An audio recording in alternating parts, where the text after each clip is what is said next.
Welcome back. In this lecture, we will look at property tables. This is of practical utility in many engineering calculations. These are used, and you should become familiar with how to use these tables. So in the last few lectures, we were wrapping up some more issues related to first thermodynamic law. We discussed about internal energy and introduced a new thermodynamic potential, enthalpy. This is of greater use when we are looking at control volume systems. And we also looked at how to calculate change in, let's say, internal energy. Okay, so the most accurate way of computing internal energy is via tables. Changes in internal energy is via tables. That's what we're going to discuss. What are the tables we are referring to and how to use them. So we also introduced certain limiting scenarios for thinking through changes in internal energy, changes in enthalpy, and discuss specific heat at constant pressure and constant volume, and we try to differentiate these two quantities. In all cases, I find it useful to think through degrees of freedom, okay, and ideal gases, okay, to rationalize many of these properties, and it's a good model system to build intuition is the ideal gas, okay, and use the degrees of freedom to think through the value of specific heat capacity and so on. Okay, this is what we have accomplished over the last few lectures. So in this lecture, the focus is on property tables. Even though we have introduced equation of state and so on, okay, so there is an analytical form for connecting many quantities, but this is only possible for a narrow range of systems. For example, ideal gas is a very simple equation, enables a variety of calculations, but ideal gas is an abstraction. Okay, there's nothing called an ideal gas. So many show an ideal gas behavior in certain limits. Okay, low pressure, high temperature, and so on. Likewise, there is Van der Waals gas, equation, Van der Waals equation of state, and so on. Okay, so they are present, but they do not really represent a broad class of systems. In most accurate values are just tabulated. Okay, so properties as a function of temperature and pressure. Okay, properties we are talking about. The properties we are talking about are internal energy, enthalpy, are just listed. Okay, so there are ways of measuring them carefully, and especially for some things like steam tables. Okay, they have of great utility in a variety of applications. So they are tabulated in some form. Okay, even though there's no analytical expression or an equation relating to all the different properties. Okay, this is very useful. You should become familiar with these tables. Okay, so for example, you go and look up the appendix of your textbook. There are, I think, 13 appendix. Just look through them. Okay, so that's of, especially in engineering thermodynamics. Okay, maybe the thermodynamics done in the, let's say, chemistry department, they may not use these tables often, but engineering thermodynamics, these tables are useful for a variety of calculations. So one such table, a part of one such table is presented here. There is different temperatures, saturated pressure is mentioned, and specific volume of liquid at those temperature and saturated pressure are also given. Okay, specific volume of the liquid, saturated liquid, and specific volume of the saturated vapor. Okay, so what are we talking about here? So if you have P versus volume, this is a two-phase region. So this is what we mean by specific volume of the liquid. Okay, so at that same pressure, when the entire liquid evaporates, okay, it becomes a saturated vapor, it will have a higher specific volume, and these things are mentioned. Okay, so you, from these tables, for example, here you will know what is the difference in volume between this point in phase space and this point. Okay, so this is useful in certain applications. Okay, so that's why, and that's why we are going to use it. Even though there are no simple equations here, okay, so they are just tabulated in some form. Careful measurements have been made, and these are widely available. So you should look at all the variety of tables that are available given in your textbook, and probably more are available online. There is another property which is often used in engineering thermodynamics, so called quality. Okay, yeah. So where do we use this? So supposing you have a two-phase mixture, let's say an equilibrium between saturated liquid and saturated vapor.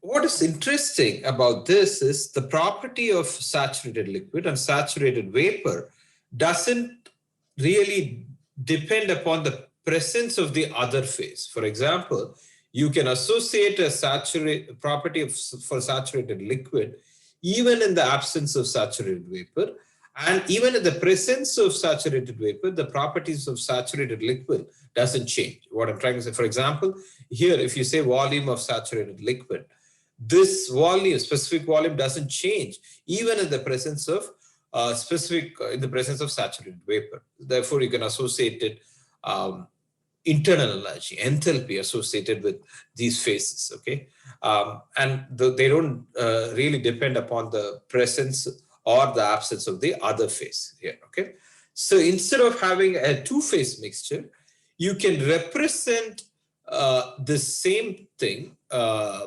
same system via a single-phase mixture, but with a different average property. Okay, so this is a two-phase mixture, but this is a single-phase system with a different specific volume. Okay, so how do we calculate this?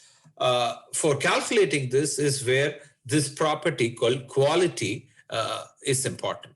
So you have total mass, which is the mass of liquid and vapor. So quality is defined as the mass of vapor divided by the total volume, right?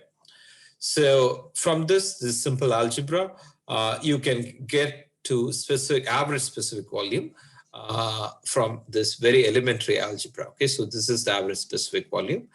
So this is used as one of the two intensive properties. Okay, so go to Gibbs phase rule and then to look at what are the degrees of freedom for the system. So this quality itself can be used as one of the two intensive variables. Okay, so this has relevance only in the two-phase regions, of course. Okay, not in the single-phase region.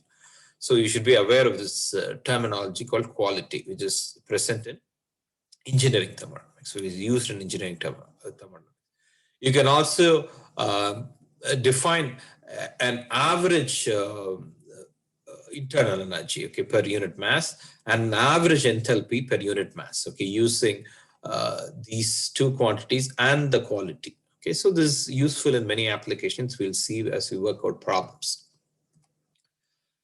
There is another quantity called superheated vapor. Here, Superman is trying to refer to what we mean by the point which we are referring to. So this is the superheated vapor. Okay, so this is of utility in applications which do not want a two-phase system. Okay, so you never want to see a two-phase mixture in your application. For example, internal combustion engine. Okay, and there are certain other applications like boilers and so on, where you don't want to see two-phase present. Okay, you want to have just single phase. There, superheated vapor is of great utility. Okay, so in this point, temperature and pressure can be varied without the appearance of a new phase. Okay, so without a change in phase. Okay, so that is an advantage. So you use it in variety of applications. So you should know how to obtain the properties of superheated vapor from property tables. Okay, so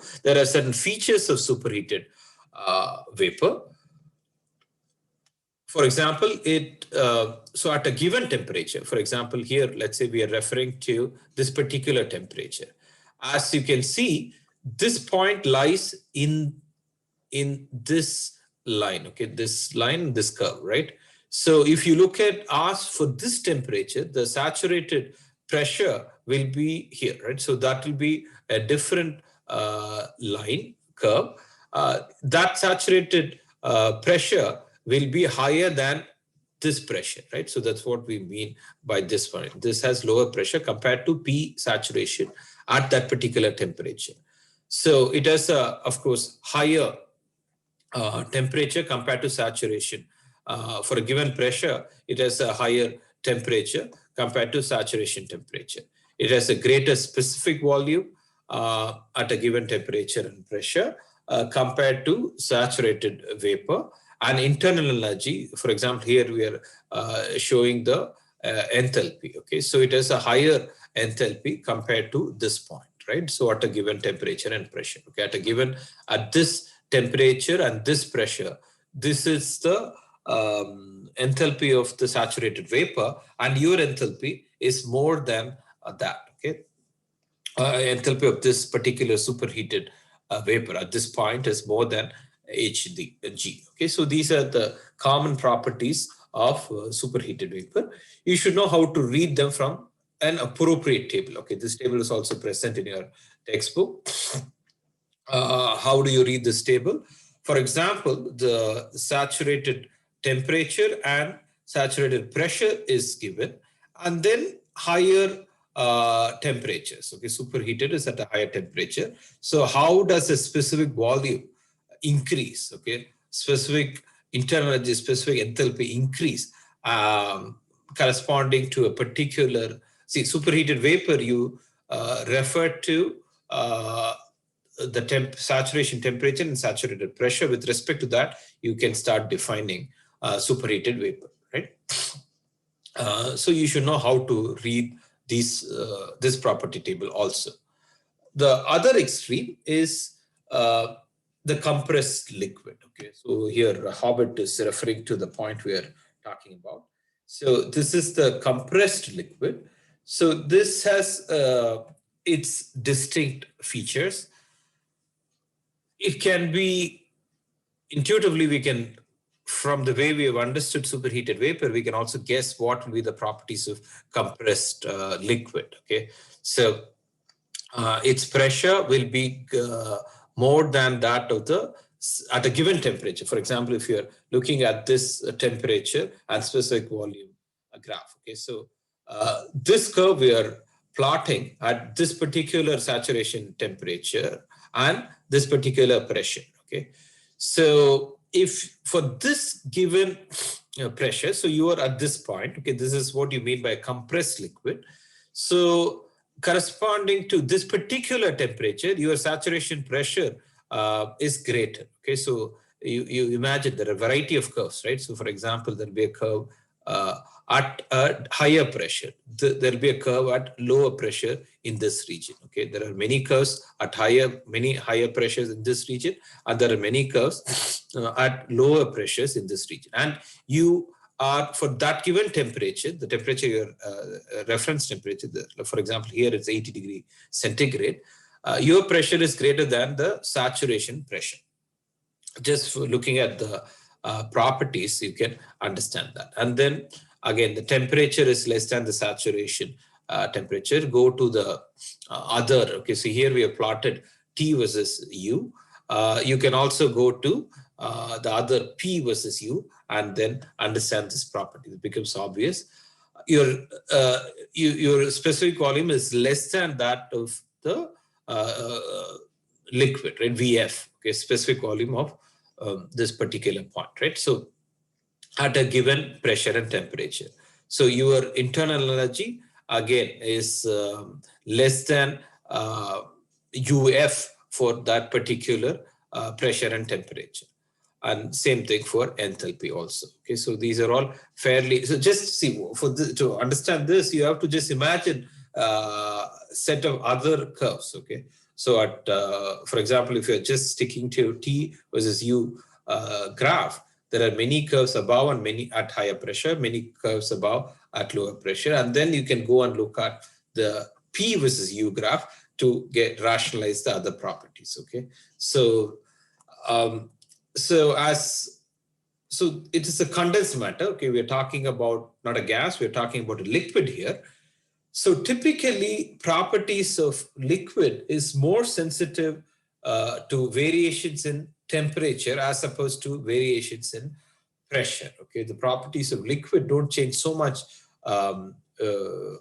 with variation in pressure. Okay, for pressure to have a great variation, I mean, to be the cause of great variation properties, the changes in pressure should be enormous. Okay, but as opposed to that, the properties are more sensitive to changes in temperature. Okay, so knowing this feature, there are some approximations on how to think about the properties. Okay, so typically when you're thinking about specific volume, for example, you can approximate the specific volume at a given temperature and pressure to if you're thinking about vapor, okay, you can think about the specific volume of the saturated vapor at that particular temperature. Okay, so likewise, you can think about the internal energy and enthalpy. Or these are reasonable approximation. Okay, so because there is not too much variation with pressure, we are going to these F refer not to vapor. Okay, these are all referred to compressed liquid. Okay, so just make sure. Okay, so this refers to specific volume. Okay, and we are referring to compressed liquid, not vapor. Okay, so because the properties don't change so much with pressure, we are going to represent the specific volume of the compressed liquid, approximate that to specific volume of the compressed liquid at the particular temperature. All right, specific volume of VF, just to make sure. So we are referring to this point as VF. Okay, in a two-phase region. Okay, in the coexistence curve, we can talk about VF and specific volume of the saturated liquid. Okay, saturated liquid and saturated vapor.